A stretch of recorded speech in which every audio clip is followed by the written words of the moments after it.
Hello, this is Bradley. Maybe you realize that I'm very busy these days with a new big project. So even if I have lots of plans of making tutorials, but I don't have much time and energy to do so. Earlier, there was an interesting challenges on Twitter to make such an animation. For more information, you can know from the link in the description. I use animation node and the result has been posted. Interesting people asked for the tutorials, so I'm thinking let's make some interesting derivatives. So here's the one thing that I have to say in first. So initially when I saw that animation, I was thinking that I suppose people can do this with array modifier with an object offset. So you don't need to touch with node or anything with that. But but after trying, I realized it's actually not very recommended to use array modifier, or there's a kind of limitations and so on. The whole point is that if you're using array modifiers, then there is some issues with the offset. So the outer part will be scaled excessively too much, and sometimes these are none of these things are kind of ideals, in my opinion. So it depends on what kind of result you really would like to achieve. But this is one way to do that at least. So this is it. Also, if you increase the count, it will just be more exaggerated later on. So I think there's limitation if you're using array modifier, and that's the whole point. So we're not going to use array modifier. So let's just work with the animation node. So once you install the animation node and you generate a node tree, I have to kindly remind you to turn off this always, otherwise it will burn your computers. And then I'm going to hit Ctrl A and set a distributed matrices. I'm going to change the type to circles. So, and I can take a look with the 3D viewers, and I can see there's a lot of vectors that have been generated. These vectors, I will connect them to a spline. So let's take a spline from point. And now I cannot use 3D viewer to see the splines, unfortunately. So if you would like to see the spline you generated, you can take a curve object output. Put the splines into the sockets and add a target. And you realize these circles, we form a circles, but it's not closing, so we need a cyclic. And this is basically it. So now the vertices are very our curves are very kind of jaggy. To solve that, there are multiple ways. One way is to use a smooth bezier spline, and you can even change the smoothness to make kind of interesting pattern if you really would like to. But usually, to make it a very perfect circle, 0.33 is good enough. Another way is, of course, to just increase the amount of vertices to make it a perfect circle. These are all ways to work with that. Either way, it's okay. Essentially, it's okay. And then I'm going to instance these circles. So one way you realize is if you increase the bevel depth, then it's basically the regular way you're working with the curves, like in the bevel depth, geometry, and so on. But then now you just control everything with nodes. One thing that you can potentially do is you hit ends, and there's end panels, and there's also extrusion that you can extrude that to make it height or whatever things. You can also use a bevel object. So if you generate a bevel object, we will discuss this later, or probably no. But anyway, there are lots of ways you can potentially work with that. But now this is not done yet. We need to instance these curves. So let's turn down the radius. And there's a node which is called replicate spline. And it requires matrices. So here, let's just distribute the matrices again. And we do have a lot of matrices. So in this particular case, I'm going to change that to spiral. And I'm going to change the type to like 30. I'm also going to change the size to the end size to be 5. So let's just take a look with the matrices we generated. So now you can see all these matrices are essentially, you can consider them as a point. I've made this tutorial talking about the vector and the matrices if you're interested in. And then I'm going to turn down radius. So they are all the points, meaning that I'm replicating these splines. It's basically the same as the array modifier, but the only difference is now, because each of splines are individual curves, and the thickness essentially is controlled by the extrusion. That's why you don't need to worry about other errors that you have seen through the array modifier. So now we generate a lot of things, and this is as procedural as the array modifier, or sometimes it might be even more procedural than the array modifier. Regardless, what do you think? Yeah, basically this is it. The next thing is talking about how to rotate this guy. So let's take an offset matrices.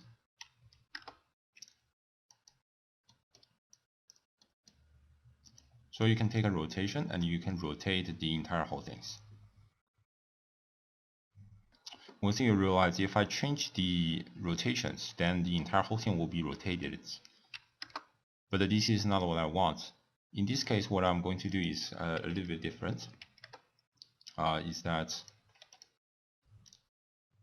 I'm going to put multiple rotations into this rotation. So let's take a random ruler. So here's one thing. Usually the locations and the scales. So in this transform, the location and the scales are vectors. But the rotation is ruler because it contains either degree. It contains a unit of either degree or radius, as you can see. So here I'm going to create. You can create multiple rulers. So let's just to show you what it will actually look like. So if I put the matrices into the count, you can also put the vectors in the count, because essentially they are telling the same number, which is 15 at this case. You will instantaneously get you will automatically get a getList node. If you put the rulers into that, then all these different rings will subjected to a random rotation. And of course, you can also use the ruler wiggle and do the same thing. The only difference is ruler wiggle essentially gives you more controls, and you can also change the evolution to wiggle these entire things. So let's use the ruler wiggle instead. And this is one way to work with this. But you will also realize this from rotation to rotation, there is no connection. So these are completely different rotation for each rings. But this may be something what you want at some level. I think actually this is a very cool animation. I actually think this is kind of very cool animation.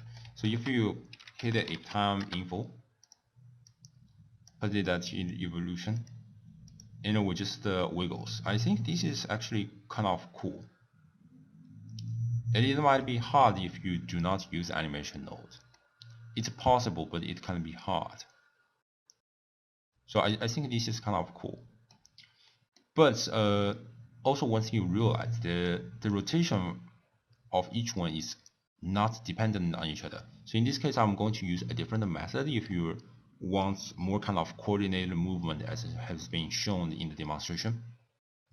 So here I'm going to change the amplitude firstly to 360 degrees. So all of them must rotate a full degree. And then I'm going to cancel the list. So I'm generating a single random ruler. So you might wonder, okay, now everyone has been subjected to a single rotation. What's wrong? I'm going to do something different. So here I'm going to take a ruler math, and I'm going to change the type to scale. So I'm still using one ruler put into rotation, but I'm actually going to change the different scales to make it multiple. So what I mean is I'm going to take a float range, and this float range will generate. So if you select the node and hit W, go down, you can see a viewers. now it generates 5 numbers. It starts from 0, and for each step it increases 1. I'm going to change the type to stop so that I know clearly where I stop with. So I'm going to basically change the stop to, so let's just take the stop to 1 at this moment. So you can see how it actually works. So if I generate 10 numbers, then the step size will basically be 10%, something like that.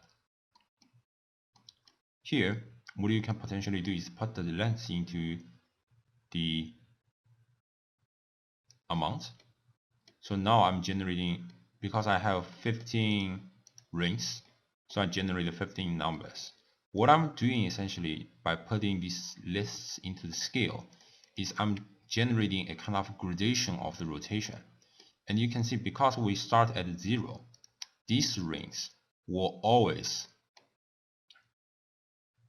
stay the same rotation. So basically not rotate at all, but the other will essentially rotate.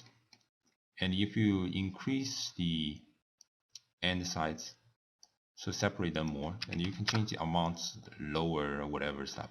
You can also change the type to step. Essentially, it's basically just for your own preference. And then if you animate this entire whole thing, you can see the middle point will never move because it's always applied to the 0. And this may not be what you really want. I mean, depends on what you're actually looking for. But if you want the middle one to rotate, you just put that to 1. And the stop may be 1.5 or something like that. So now you can basically play around with that. And here you also be aware that because this frame number in evolution is very fast. So you can change that to, you can change the speed to 0.2, like 1/5 of that, so that it moves more gently, give a more kind of smooth animation and so on. Or there's another way, like you can take a float math and make a division. These are all essentially ways to do. There's also a way, because 360-degree means a full circles. So it's also possible that you just increase the number of the rotations and you will generate another kind of random rotations or animating rotations without the effective evolution. These are all essentially the ways to work with that. But to keep everything simple, using evolution is probably a very good way. Unless if you would like to start at 0 rotation, then what you need to do is to animate the amplitude, make it start from 0 at the beginning and that goes to 360 later. In animation node, you cannot hit eyes to keyframe that, it will not work. I've made a tutorial talking about all the ways to animate the entire whole thing, but here I'm going to simply use object transform input, and I generated an empty for this kind of rotations, and be aware that you need a trigger.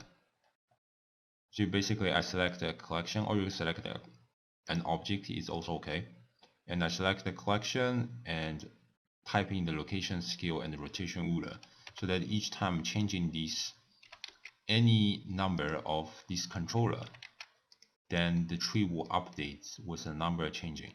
It means you're executing the trees. All these things has been explained in my fundamental tutorial talk about how to animate that, so you can take a look. And if I'm keyframe the rotations and make it 360 degrees, so now it start from the no rotation at all to a full rotations, and now everything will be taken by the time info. So now we get what we want, and essentially this is it. So next thing I would like to talk about is how to generate kind of derivative. What kind of things we can potentially do. So the entire thing is depends on the kind of rings you generated. Previously we mentioned that if you decrease the count, it will make the entire thing very jaggy. So you can make it more interesting patterns, like this is one way of doing that. I think this is actually kind of cool. You can also increase the smooth to generate whatever stuff. I don't know. I can only tell it looks kind of cool, abstract, whatever. But I don't know. This is one of easiest way to work with that. Or you can just ignore this smooth to make it kind of circles, polygons, whatever stuff. But it makes kind of boring, isn't it? But it's also a way. You can also make it triangles. Here's another way that I've explained in the seaweed animation. So we're going to generate a loop. So I'm going to duplicate these distributed matrices. So I'm going to use the loop product to replace the most initial distributed matrices. So now what you can actually see is that we're generating kind of star shape. And definitely you can use the smooth as well to make whatever kind of abstracts. I don't even know how to call that. Yeah, just to be aware, there's a lot of intersection if you're making that kind of very weird whatever shapes. Maybe this is what you want, because I think this is more kind of flowery patterns, whatever. Also, a thing that you can potentially do is just to increase the size so that they do not necessarily overlap, or yeah, I don't know what you can actually play with this, but there are billions ways to work with such kind of weird, abstract, whatever stuff. So enjoy. That's the only thing I can say. You know the principles, you know how to animate that, you know how to play around with that. So essentially enjoy. Either way, it does not really matter. But also be aware that because we are changing the every second step, so probably you want to keep these amounts, like the even number, like 2, 4, 6, 8, 10, something like that. Yeah, basically this is it. So I hope you enjoyed this tutorial, and I'll probably see you next time. Bye bye.